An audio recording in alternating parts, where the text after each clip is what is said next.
Касым-Жомарт Токаев на онлайн-совещании «Центральная Азия» КНР указал на необходимость предпринять усилия по дальнейшему наращиванию торгово-экономического сотрудничества между Китаем и Центральной Азией.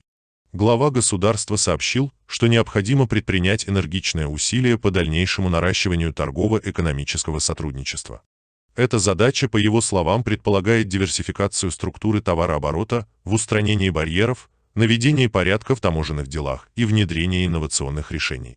Мы начали решительную работу по наведению порядка на таможенной границе, в том числе ведем борьбу с недобросовестными предпринимателями, которые внедряли незаконные схемы и ставили всяческие барьеры для бизнеса.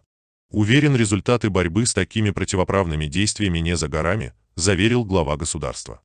Напомним, что сегодня Токаев также высказался о борьбе с терроризмом, отметив, что этот вопрос обретает особое значение и для Казахстана. Кроме того, президент отметил заслуги Китая, а также пообещал, что импорт в Казахстан и транзит в третьи страны не пострадает.